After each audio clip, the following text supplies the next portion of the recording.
welcome to the Career Refresh Podcast. I'm your host, Jill Griffin.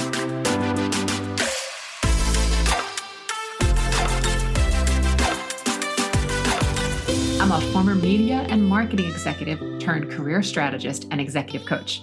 I spent my career working my way up and through the ranks of global organizations and startups, and today I show others how to do the same.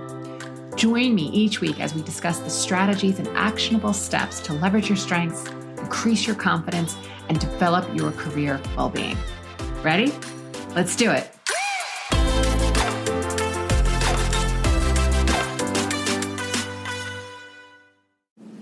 Hey friends, welcome back to the Career Refresh Podcast. I'm your host, Jill Griffin. This week, I am introducing you to one of my longtime friends and industry colleagues, Skye Holden. He is currently the head of industry global business solutions at TikTok. So Skye has an extensive career, and you're going to really hear it, the authenticity in his voice. You're going to hear the trust, the kindness that oozes out of him. And this is some of the things that have really made Skye successful. He is a digital and media sales veteran, 20 years plus experience.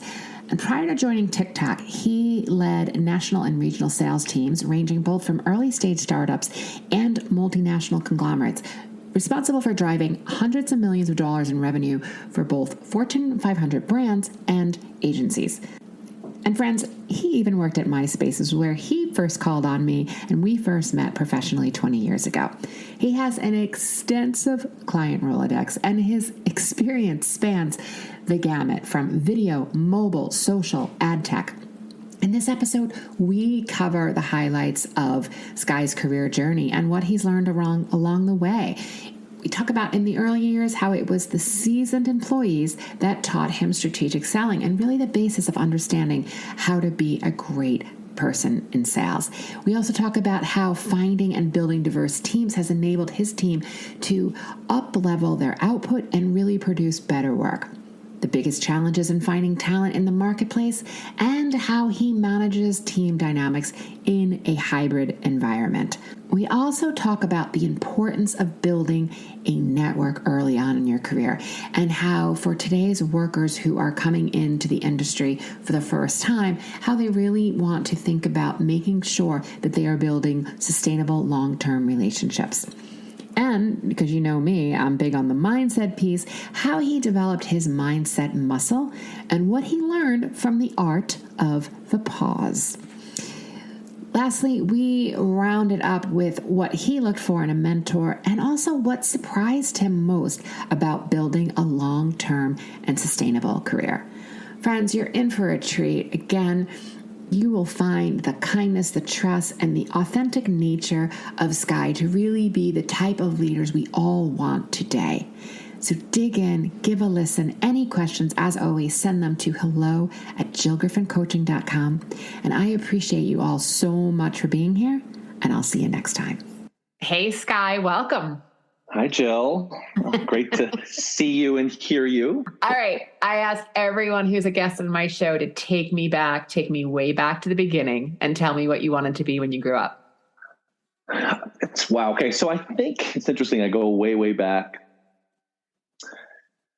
I really thought I wanted to actually work in the movie business. Oh. So my parents owned a movie theater growing up. I did not know that. And I've known you forever. That's great.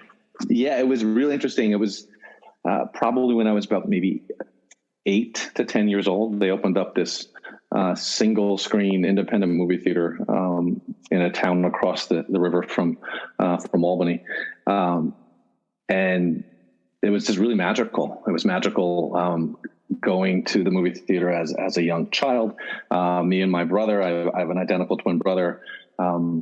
I just early memories are of sort of the wonder of film.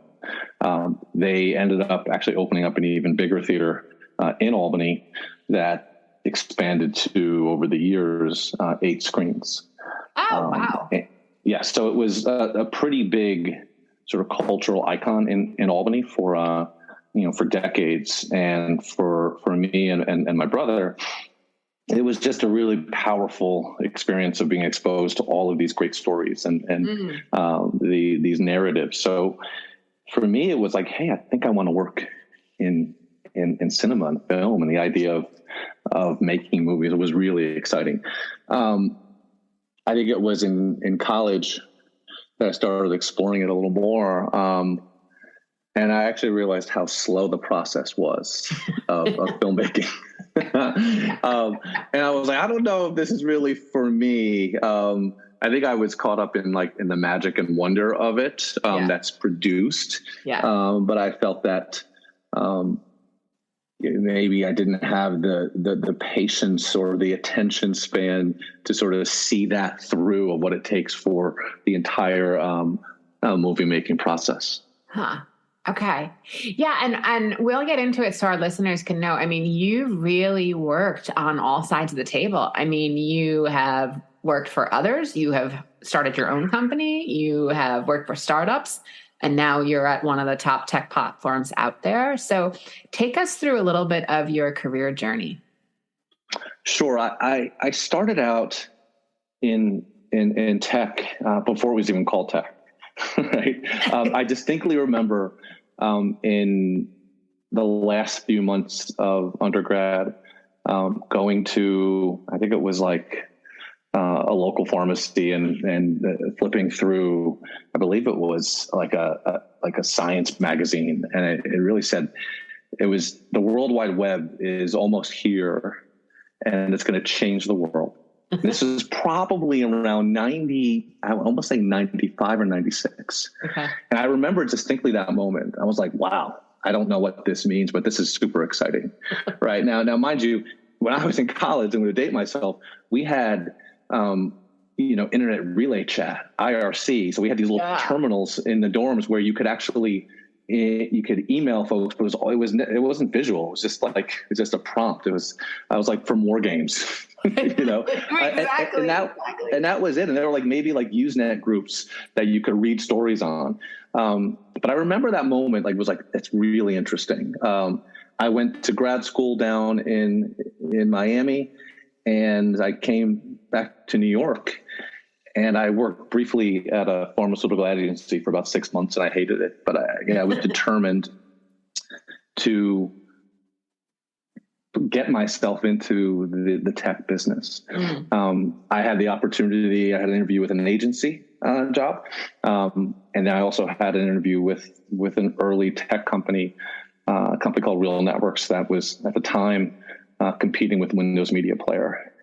It was a junior sales role, and I had no idea or interest that sales was a path for me. I think that's where we first met.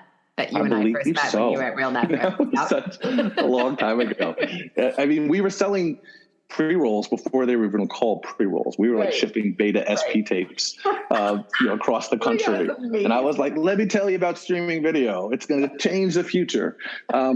But I love that role. I love that start for me. Again, I didn't really see myself in sales. I always thought my perception of sales is that it was a bit too slick, and people were really trying to sell something that the buyers didn't really want. I love that so many people think that about sales, and that's definitely can be true, right? But the idea that you're getting something because you're selling, you're almost one-upping someone.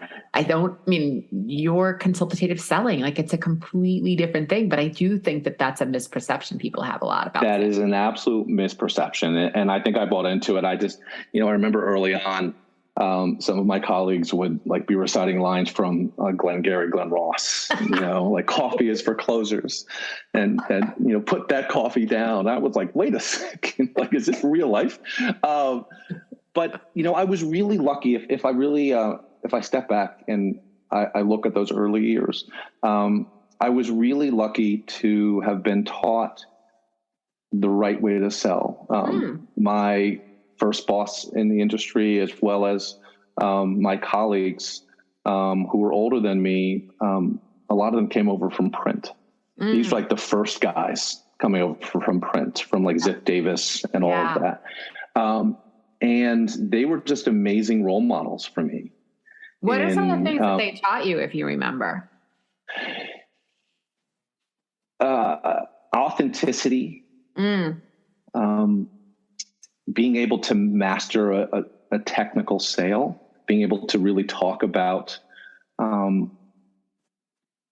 delivering video over IP at the time, that was a really difficult thing, right? So they taught me, and what I really, really focused on my early years was to be a translator.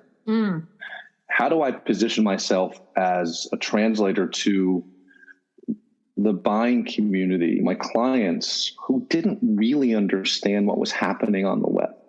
They knew everyone was going there. They had really no idea, like, what does this mean, right? And being able to position yourself as, I hate to say experts, but somebody who truly had a strong POV and could really help them understand what was happening. That was really sort of what helped me turn the corner of finding a career in sales, was realizing that, wait a second, I can be authentically myself. And what I really quickly learned was I just love connecting with people, right? And it's not about the sale. It's about the exchange of ideas and information. Yeah. And my goal is to clearly sell you something. However, I do that by establishing trust. Right. Right. And hey, look, here's what I'm seeing in the industry. Here's what's happening. And this is why I think it's important to you. So I knew I was on the right path when I would start going to lunches, or clients would call me and they would start asking me about, hey, what do you think about this? Not even my product. Hey, what do you think about this happening? I'm like, that's a really good question. Here's my thing. And I would always say, look, I only know so much, but from where I sit, I think these are a couple things that are going on in the industry. And that level of trust sort of puts you into both thought leadership and more trust. Yes. And, I spent about half my career as an individual seller, and the next half, actually more, I start counting the years, is in leadership. And what I continue to tell emerging talent in this industry is that, the sales process of why people make buying decisions is largely irrational. And it's all sort of framed as being a rational decision. But I think a lot of it is really based upon just core human behavior and traits. People buy from people that they like. Yep. And people that they trust. Yep. And you establish trust. I learned that you establish trust by being an expert on the industry and being a source of truth and knowledge that they can rely on. Because at the end of the day, it's not as if you are ever selling a scarcity product online. If you don't buy from me, it's not as if you're never going to be able to buy a banner in the early days, or video or mobile. Right. There's a lot of same, and as much as people say we're different here, different there. So if you take away the differentiation and say there's a lot of similar products out there, why are people making decisions to move forward with you? It's because they trust you. Yeah. It's because they understand that, and they believe that if things go sideways, and invariable it will happen. They trust you to make it right. Yep. And they trust you with their dollars to give them the results that they need, to get them out of situations that are challenging, and fundamentally be a partner. So for me, I was very lucky early on to have, mentors and peers who sold the right way. Yeah. And didn't turn me off to an industry that is, that can be really tough. And a side of the business that people think like sales seems ridiculously hard. I'm just like, well, it's not easy, but if you really lean into your traits, and I quickly learned, obviously, as you know me, Jill, I'm extremely outgoing. I love connections. That's really my motivation, my fuel. It quickly became like, well, this is sort of a natural extension of who I am, to be partnering and building trust with people. Yeah. And I think that's a really important point around the trust. And I think even in, you and I have known each other, I don't know, 20 years. Don't say the years. It's all right. But I think it's really true where, you build these relationships based on trust, and you might be at a different,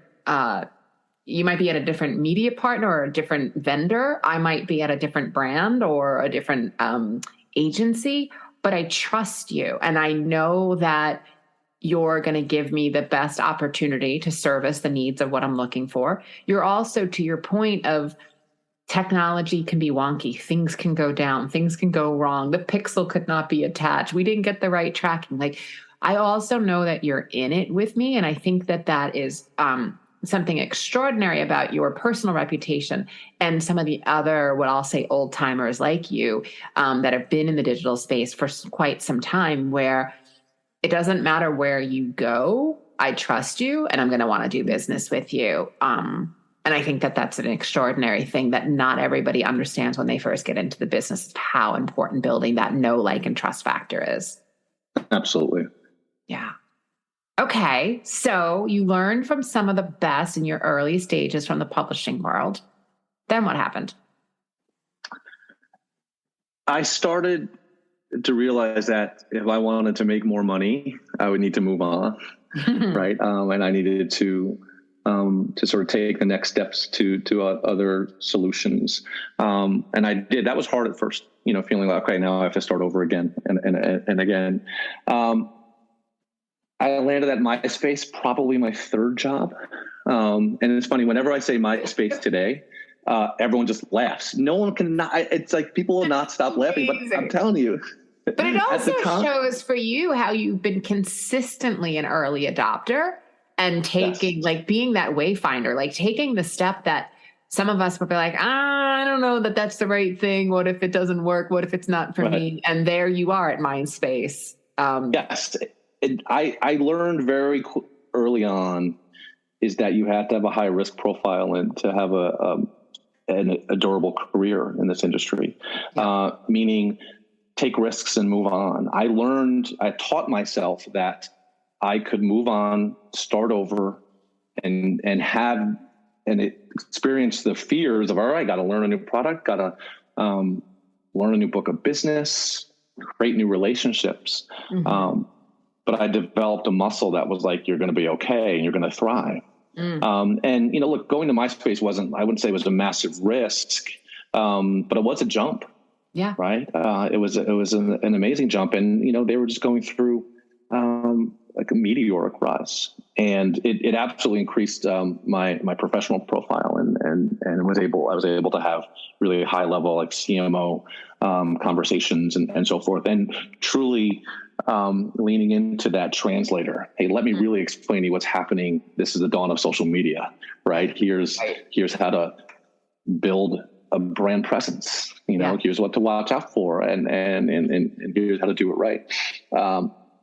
It was a great opportunity. It was pretty intense, but I overall really loved it, and I learned a lot. I left MySpace because I wanted to start running teams and leading people. And, I felt it was going to take longer than I had patience for, at the time. So then I joined a small music site called iMeme, and, I really embarked on my sort of leadership side of my career. And that was wonderful. It has been, it's been certainly not easy leading others, but I have just a strong affection for this craft of sales and mentoring and leading sales talent. It started running regional teams and national teams, larger and larger. Then, I moved into ad tech because that was a thing. You got to go into ad tech. Got to know ad tech. And all got to know the pipes. Exactly. All about the pipes. And it felt like things really sped up if I look back, right? It's just because the industry was expanding rapidly, the opportunities were expanding. And I felt like I hit my stride.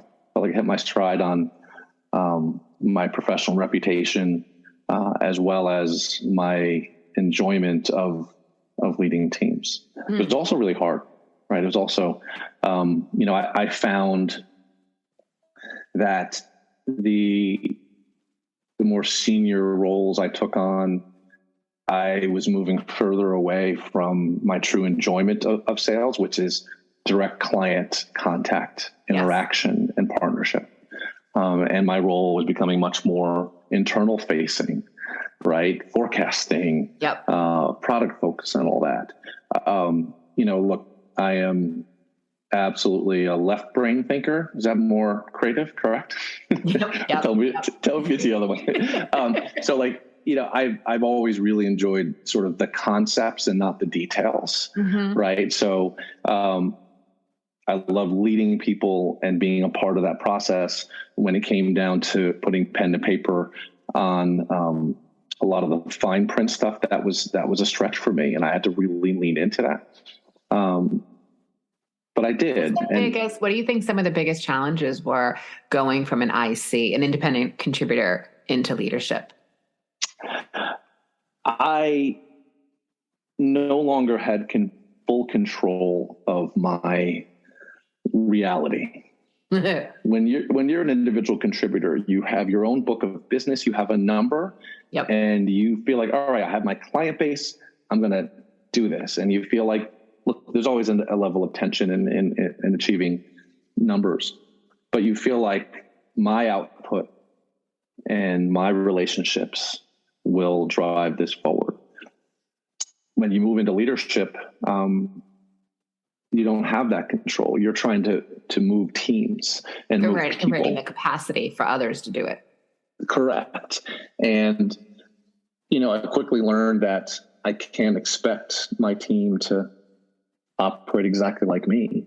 So I needed to learn how do I get to the information that's several layers below without being a micromanager and without being a lunatic, and that was something that I feel like I tried to balance a lot through the mid stages of my career, where I feel like in sales, especially in leadership, there's this sort of trope of just, you need to almost force your team and drag your team to a number, right? And just like by sheer grit and will, and what's not said in there is intimidation and sort of bad behavior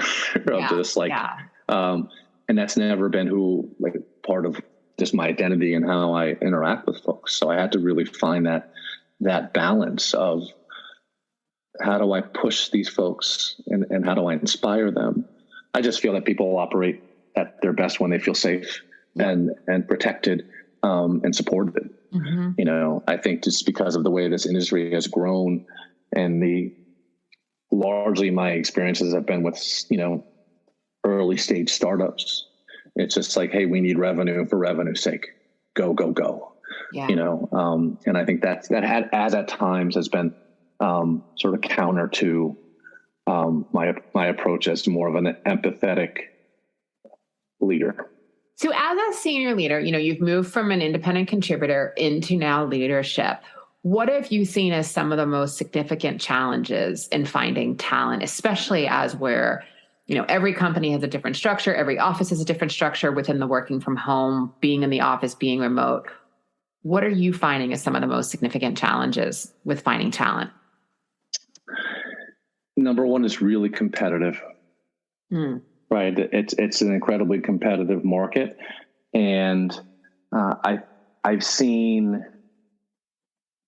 the change in candidates in a lack of an appetite for a high risk early stage opportunity. Right. I think folks want a little bit more security where it feels like the industry has changed significantly over the last 5 to 6 years, where it felt like there were so many opportunities in so many different sectors. But when you talk about the duopoly, which is or now triopoly, and the impact of the big three on the ad tech industry, where I think the last stat was 80 to 90% of every ad dollars are going to these top three platforms.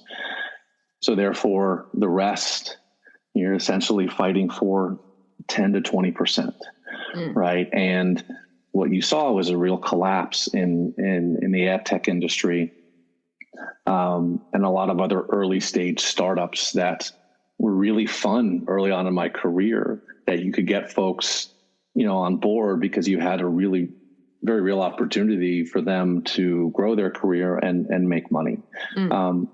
I feel that has changed, and I think folks really are rightfully looking for a bit more stability and certainty. So I read that as a translation to the competition is twofold. One, working for a top platform, you're selective.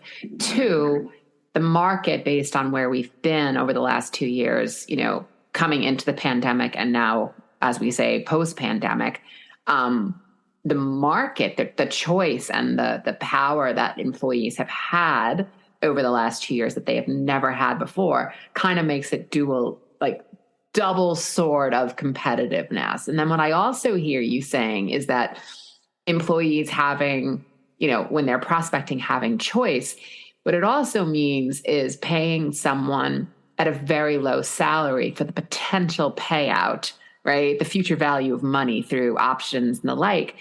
It's an amazing thing to do when you're super young, but you can't buy a mortgage when you don't actually have the cash in hand. You can't pay the rent. You can't, maybe afford some of the other things that you want in your life if your base level is so low, but you have a huge upside. That's what I hear. Correct. Is what's no, and absolutely. And I think because the opportunities have shrunk, the universe of opportunities has become smaller, and there has been an absolute push for sales talent to move into the larger platforms, and the pay structure is not as rich as they are for early startups. It's not easy at times attracting talent. So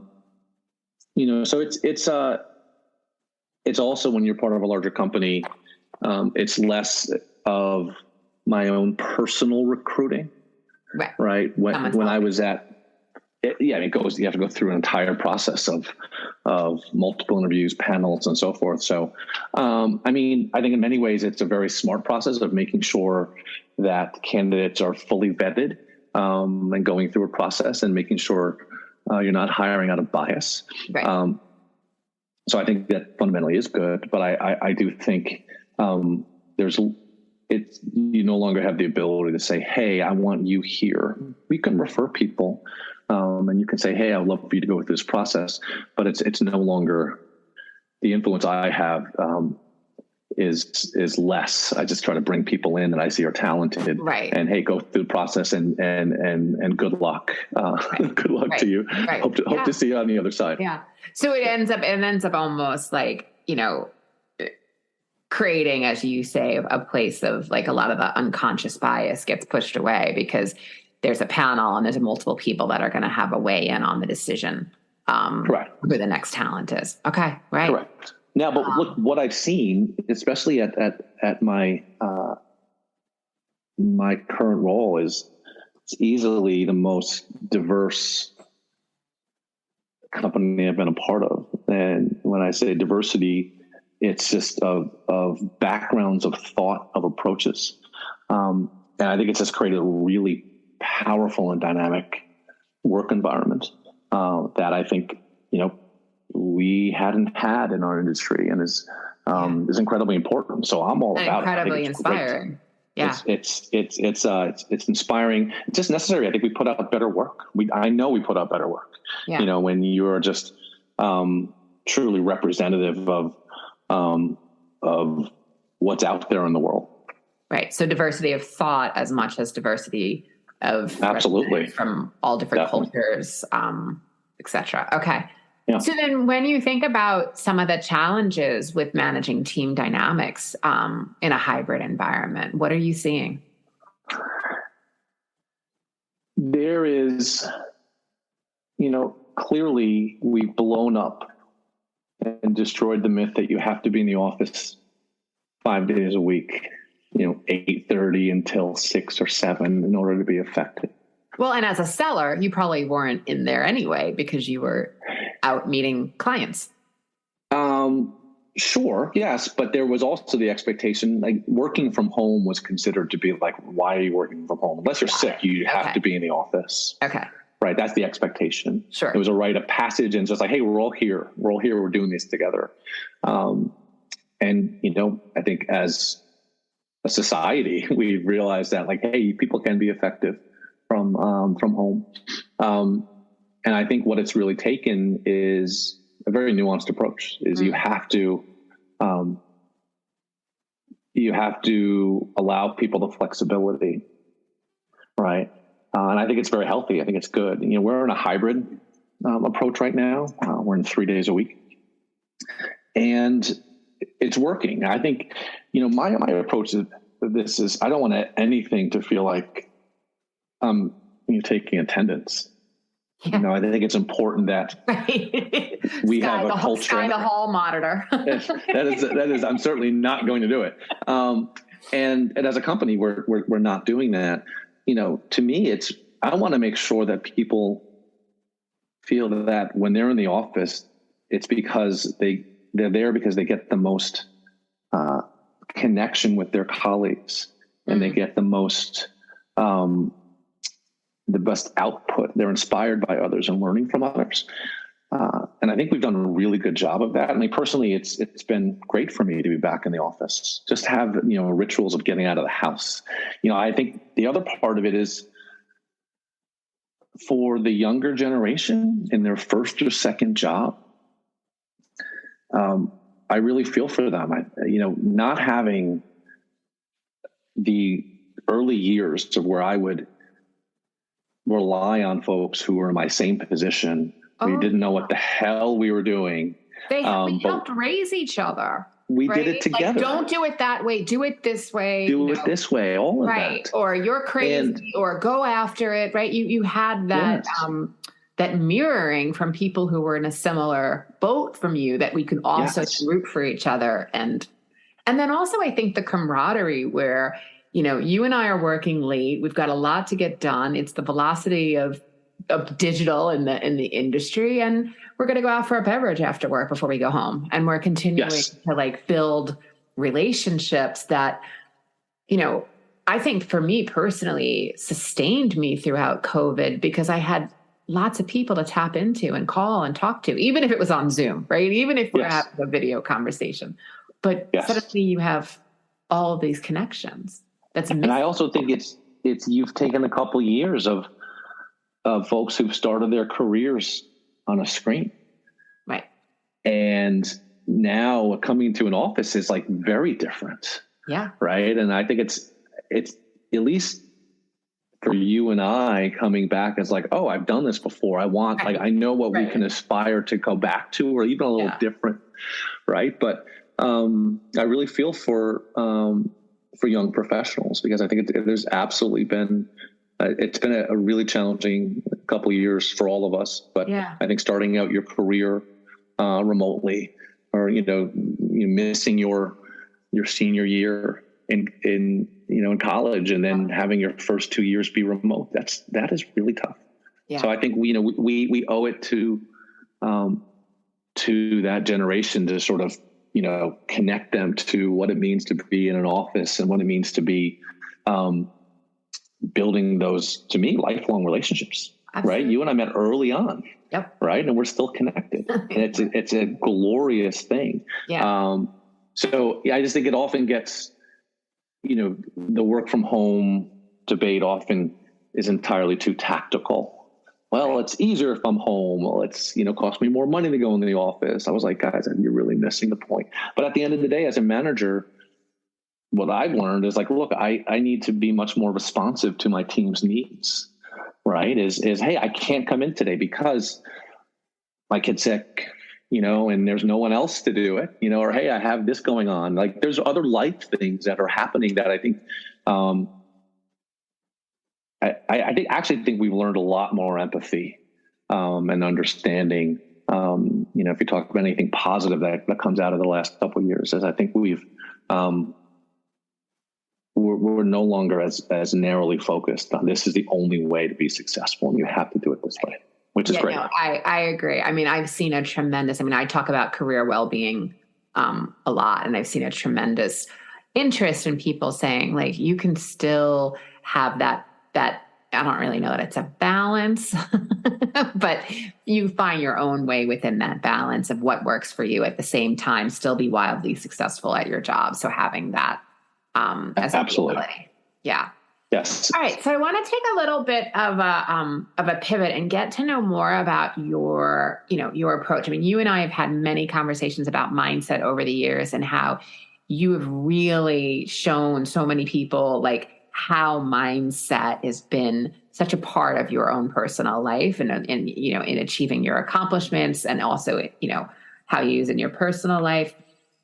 Tell a little bit about, like, what's your process? Like, how do you tap into your gut instinct and know, like, what's the right next action to take on a particular challenge professionally?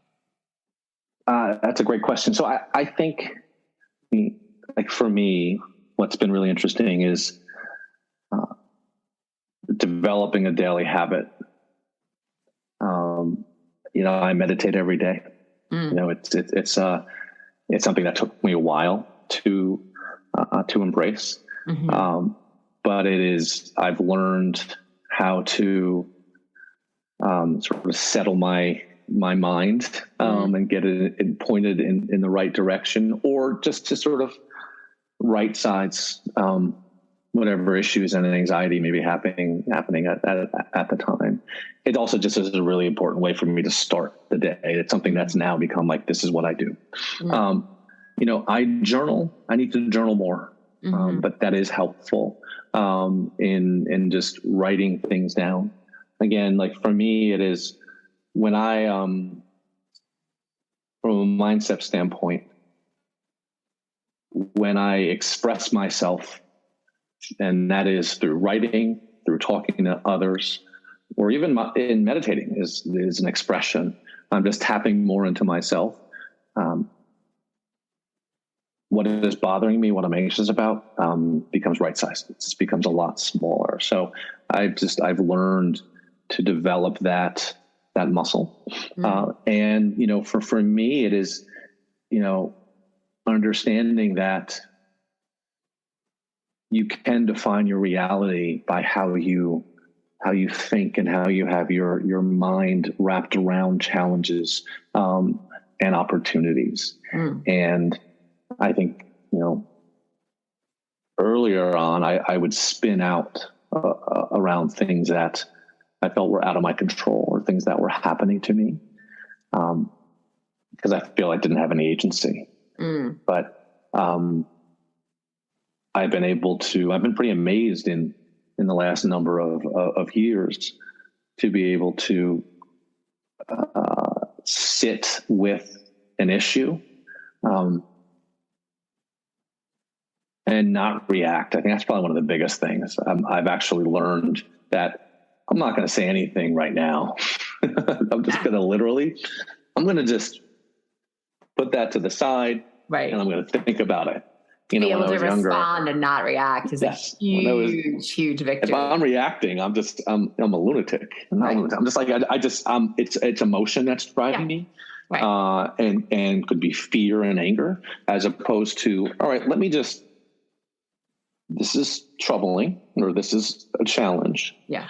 Let me just sit on this and let me understand why I'm feeling a certain way. And then really and when I come back to it, what seems to be like an issue is much smaller. I'll never forget one of my really good friends and mentors when I was at my first job. in this industry, I had a client who was a complete like lunatic and just like was not an easy client, right? There was this, and they had this scathing email, and I wrote a point by point response. Boom, boom, boom, boom, boom, boom, boom. Did you write it in line? Did you write it like in line, or did you write?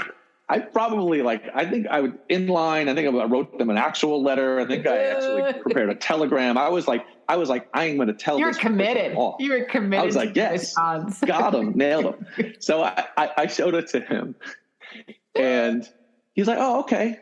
He's like, maybe you'll wait until tomorrow to send that.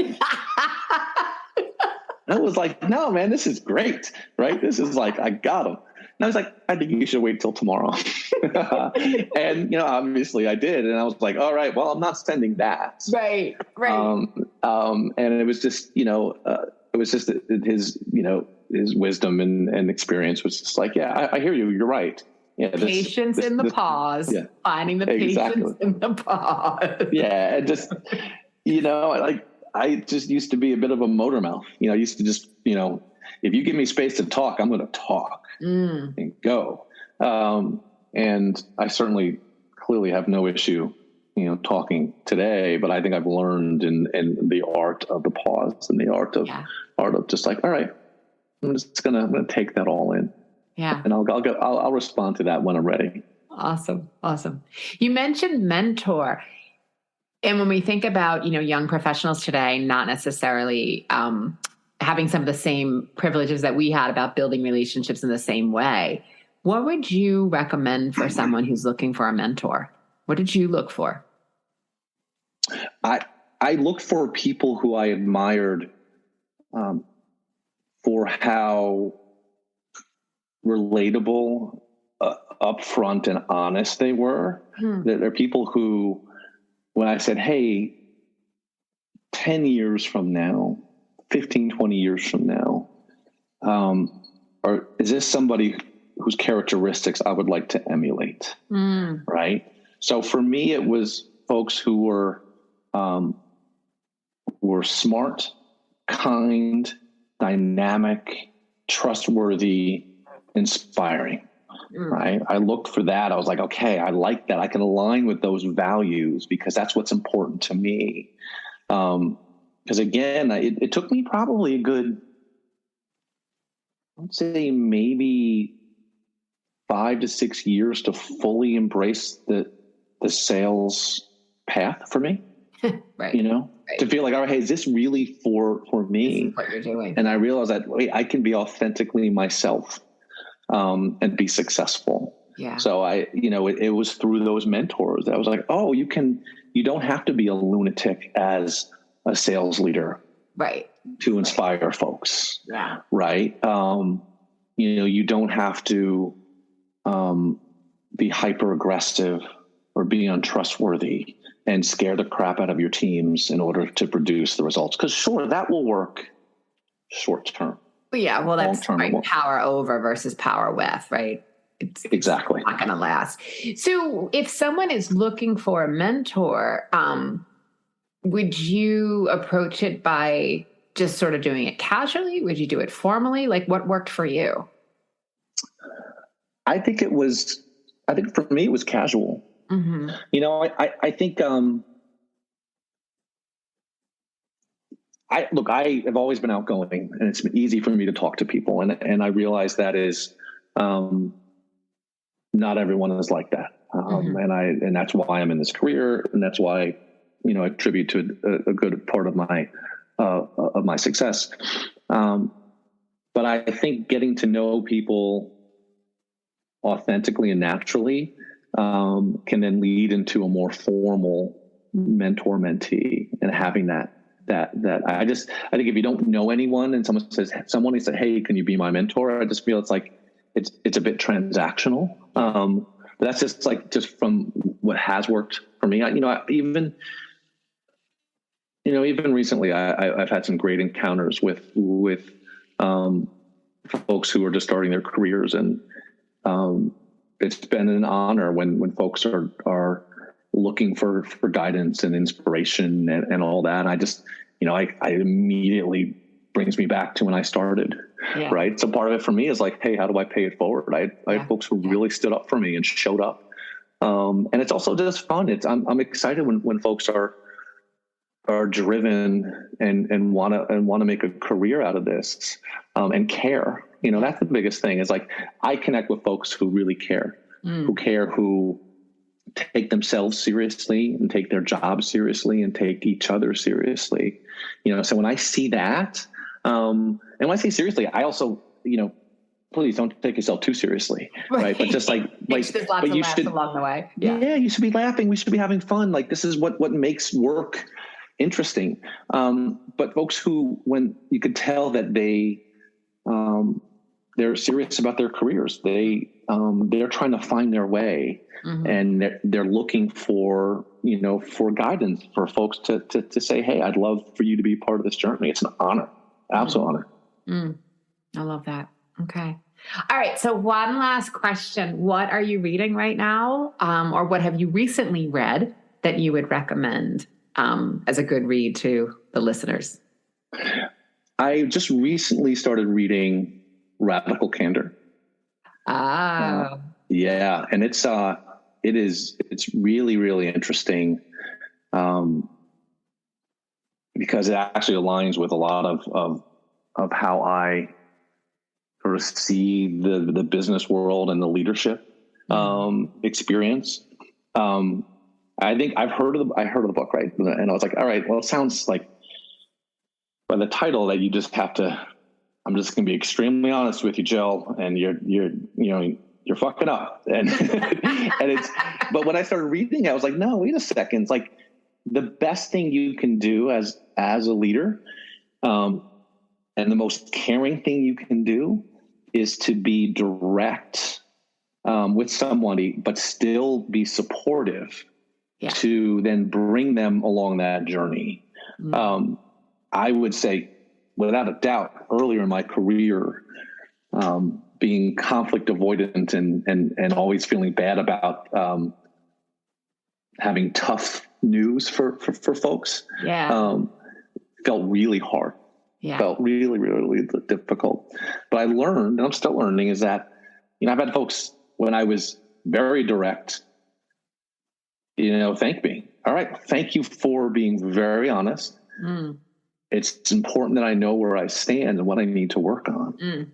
And there's, to me, I'm still reading the book. What it's teaching me is that you can be authentic and kind and supportive and still deliver very direct information and news, right? It's not an either or, it's an and. Right. And there's ways that you can craft your own personal style and authenticity to it. So it's been really, really interesting. Look, I also think, I had a friend who told me this, is that ever since COVID, they've had trouble actually reading books for some reason. And I feel a little bit of that. I read a lot of news. I need to get more back into books. I've started reading a couple novels, fiction, which are interesting because that's a nice little, very transportive. So I'm actually halfway through The Beach as well, which is actually really, really, really fun. But Radical Candor it's a very interesting book, and it was actually gifted to me by someone I work with. It was incredibly thoughtful. I love that. Well, I also think it really sums up who you are, as basically what you said, right? Authentic, kind, and wildly successful. You can still be it all. Okay, so I lied. There's one final question. I want to know, what is the most surprising thing you learned about your own ability throughout your career? I feel really lucky. I feel incredibly lucky to have made a career in this industry, developed and fostered, decades-long relationships with people. I mean, we've known each other for 20 years. There's folks who, we've seen each other, get married, have kids, go through divorces, go through career challenges and changes and everything. It's just the amount of pride I feel, and just feeling lucky that I've been a part of this this journey. I feel proud of this industry and had a role in it. And just these really great relationships. And that's why even today, the folks who I'm working with, and working for, people on my team, I just feel I'm excited for them. Right. I also just feel lucky and honored to be on the journey with them. I think, like, at this stage in my career, I'm just like, look, like, this is a moment in time. Yeah. Right. And like, how do we really like to savor that? I mean, it's hard. We're working, very hard. We all are. But the connections in this journey, I always feel like you never really, when I look back at past jobs, I, without a doubt, don't really remember the sales, meaning, hey, we sold this, we sold this. But I remember the partnerships. I remember the connections. I remember the connections. I remember the travels and the laughs and the struggles and the tears and all that. This is a little dramatic, but I am surprised at, being able to build a long-term and sustainable career that for me has been fundamentally rooted in connection, right? I think I always thought that work was sort of a separate thing, right? You do it because you have to do it. I think for me, the switch was, wait, I can be authentically myself and build really great connections with people. And that can be a real sort of superpower, and that can be supercharge my journey in this. And so being able to like sit back and look at that, and I still have, knock on wood, many years ahead of me of growth and learning. But it's just feel lucky and very humble. I think that is a perfect place to end our conversation today, of just feeling lucky and feeling like the connections that we made is really why we're here. Sure, we're going to make some money along the way. We're going to have some fun and have some success and inspiration and accomplishments, but it's the connections. So I love that. Well, Skye, thank you so much for being here. I really appreciate you taking the time out of, I know that you are busy these days, so I appreciate that you're taking the time to be on the podcast. Thank you for having me.